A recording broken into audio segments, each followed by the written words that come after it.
there's this little secret I have here. It's a screaming goat. So I just click on the goat.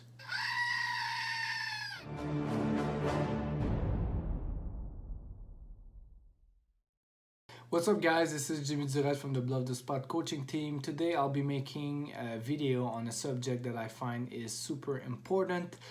So today's topic is going to be about the mental game of poker, or the mental side of things. In the last few years, people have found that it has been a lot more important to study about it and read about it and get better at it. So there's some good content out there. If you're unfamiliar with it and you never really put time into it, I would strongly suggest that you actually do. So today I'm going to be sharing some of my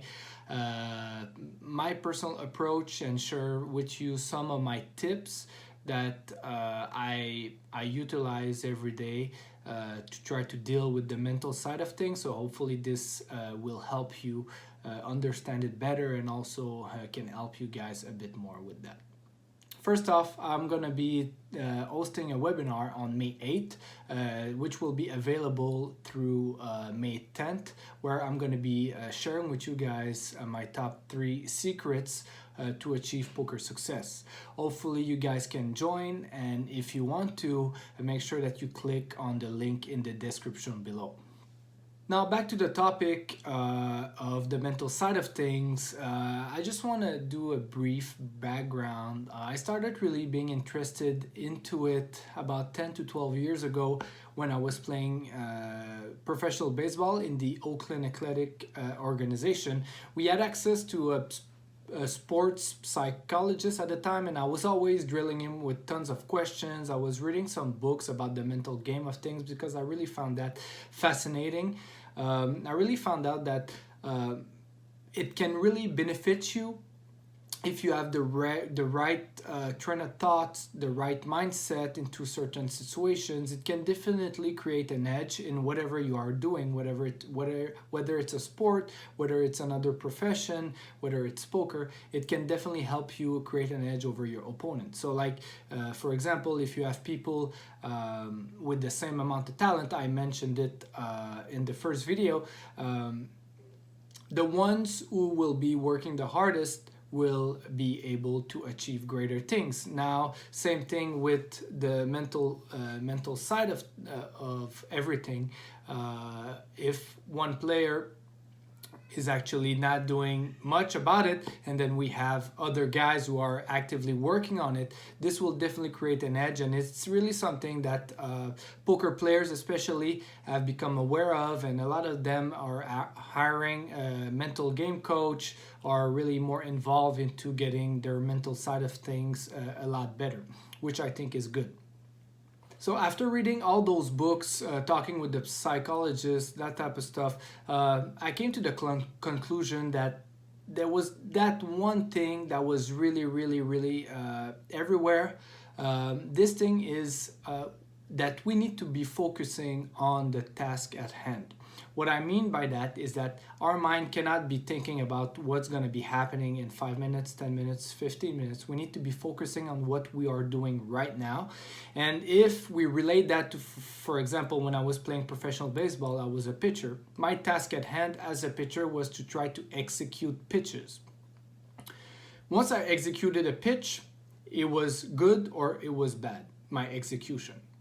After that, the result, whether the ball was hit far, whether he didn't hit the ball, whether anything that happened was out of my control, and I couldn't really worry about it, because then I was losing concentration, I was losing mental stamina, I was losing focus on something that I have no control whatsoever.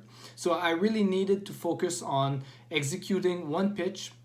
Once the result was good or bad, doesn't really matter. Now I needed to refocus on the next task at hand, which was at the time executing the next pitch, and so on and so on. Now you're telling me, okay, but how does that relate to poker? This is baseball. I mean, everything relates to each other.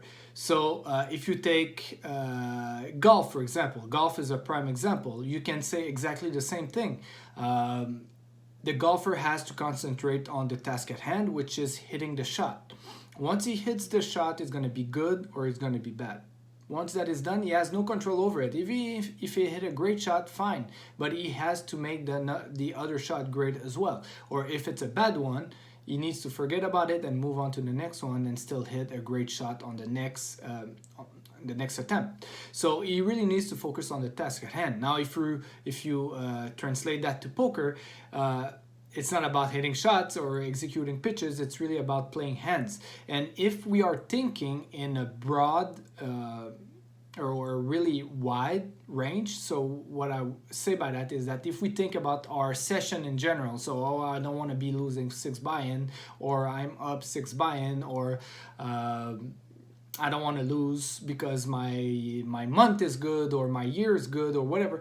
Our focus is not on the task at hand, is too wide. So what we really need to do is really focus on what we should be concentrating on, which is the hand that you're actually going to play. Sometimes we play great hands, we have bad results. We cannot control the results. As a poker player, you know that sometimes there's going to be downswings, there's going to be variance involved. So I think it's even more so important for poker players to have a good grasp and a good understanding and how to approach everything, because it can definitely boost your win rate. So what I was saying is that even if you play a hand great, the result might not be good. So what you need to do is that you need to focus on what you did great, which was play the hand great, and then the result is bad, fine. We accept it, we move on to the next hand, and then so on and so on and so on. If we think in terms too general, then our mind is not really focused, especially for guys who are playing multiple tables. If we think about our session, if we think about how much we're stuck, how much we're up, I mean, we're just losing concentration in general, and that might cost you some or a lot of money. The second thing I want to be talking about is that a lot of poker players that suffers from tilt, some anger issues, that type of stuff, are kind of afraid to talk about it or ashamed. They feel that it's not okay to talk about it, or that they're flawed in some ways. I mean, it's totally fine. I mean, everybody's different. Everybody makes mistakes. What you really need to do is you need to try to be honest with yourself. And you really need, the mental game is like your poker game. So if you're honest with yourself and you're saying, okay, my mental game is really bad, you need to work on it. As you would work on your single raise pot, or as you would work in your 3-bet pot. I mean, it's super important. So if you're thinking about, oh, okay, my mental game is bad, I don't need to be thinking about it or working on it, I mean, you're making a huge mistake, and you're definitely costing yourself a lot of money. Because I think it's one of the most important part, especially in the poker environment where there's a lot of variance. You can have downswings for multiple weeks, even months, that type of stuff. So having that confidence and having that ability to evaluate your mental game and say, okay, my mental game is really bad, I need to be working on it. I previously mentioned it in the first video that we have to be smart in what we study.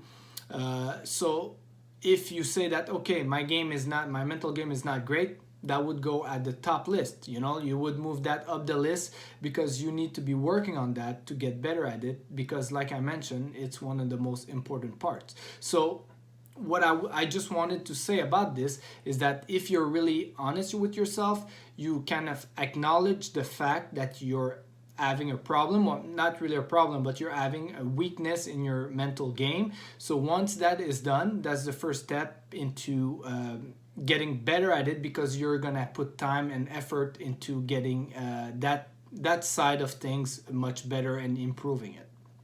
One more thing I want to say is that something that really helps me every day is that whenever I'm working on something, or I found that I've been making some mistakes in an area, or want to be having a special focus on something, I try to make some small reminders where I write it down on paper.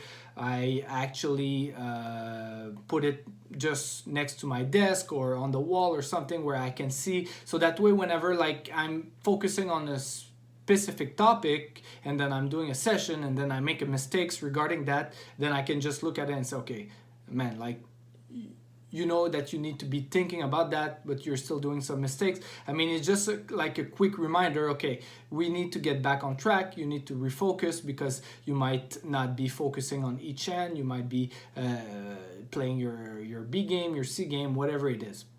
So having those reminders is super important.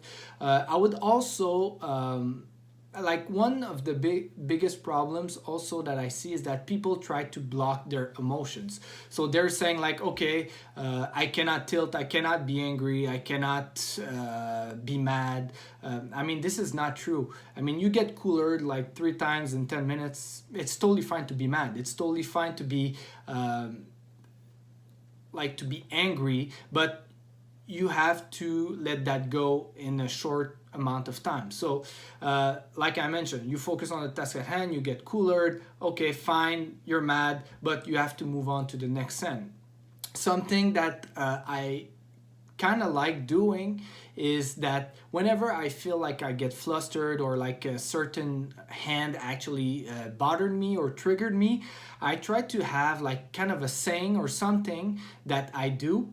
And when I do that, that makes me go on to the next thing. So what I want to say by that is that once I say the sentence or do whatever it is, in my mind, I'm telling, okay, I'm saying this, and then after that is said, the hand is done, we're just going to move it to the next one and then move on and move on. Yes, potentially we can just mark the hand down, review it, and then after the session, we can start thinking about it again. But during the session, once I say the sentence or do whatever it is, I just move on to the next hand and try not to think about it anymore. But what I want to say is that it's okay to feel angry at sometimes and feel mad. Some example of the sentence you could potentially use, for me, what I like using is on to the next one. So when I say on to the next one, that means to myself, okay, now you're bothered by this hand, it's fine, get over with it, and then just move on to the next one. And then when I feel really, really flustered, there's this little secret I have here. It's a screaming goat. So I just click on the goat, and then it screams like that, and it just says, okay, man, like you have to move on, and then that's pretty much it. I mean, it can be something stupid. It can be anything. It could be words that are not even related to poker, to be honest. It's just something that works for you. So it could be basically anything. So it's kind of like trial and error for me.